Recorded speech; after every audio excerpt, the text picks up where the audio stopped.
fantastic. That's amazing. Almost 90. Is that a world record? I don't know, but for me it is. That is incredible. Good soul.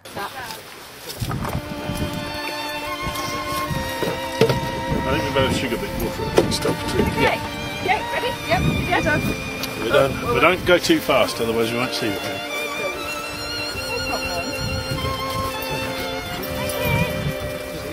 It always amazes me. Every time I get on a horse, I'm always thinking, wow, you know, because, you know, it's so satisfying.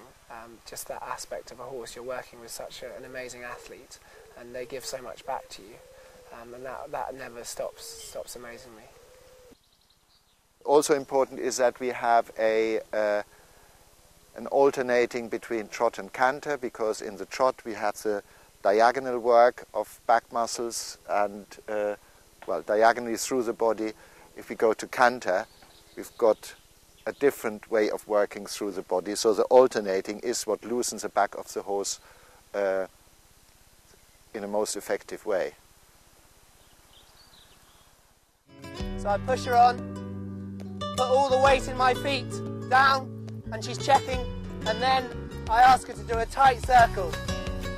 So when I'm asking her to check, I'm putting all the weight of my feet down through my stirrups, down through my heels. But first time I hacked Alf round here, he came screaming up to the fence like, "Hello, Alf!" And Alf was talking to him, and they were like, because they were next to each other and travelled so much together as well, next to each other in the stable, and every time I come round here with Alf, Douglas comes and walks along with him. I've lived here all my life, so that's 27 years, and I think my parents moved here a couple of years before that. But I think it was built, must have been pre-war, so you know, it's ancient.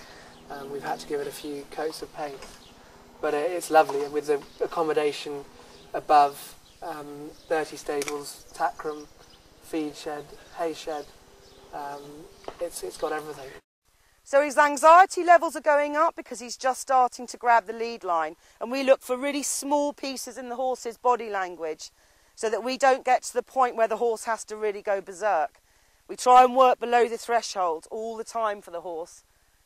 The polo pony's engine is here. Obviously you need everything to be, the head needs to be in the right place, but this is the important part. And if these back legs, you see how they come down underneath her belly, not straight, not sticking out. It's so important that those back legs come underneath it, because that's where they're doing all their stopping and turning.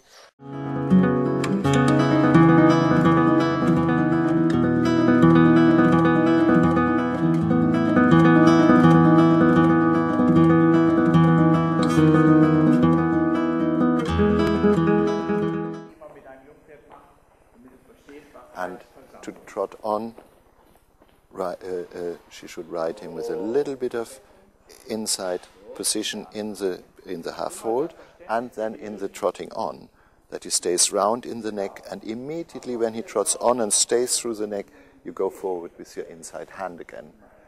And now help her with your feet, come round. That's it.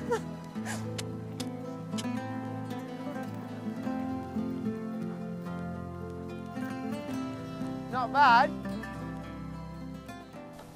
So for me that was a huge moment, to look up and down the arena and see all of the British flags up in the air. And I have to say, anybody who ever goes to those championships, it lifts the riders. It means a lot to the riders, those supporters being there. And you know, that gave me a huge boost, and I thought, well, here we go. Not quite sure how we got here, but we're here. And I trusted the horse. I trusted him totally. I knew he wouldn't let me down.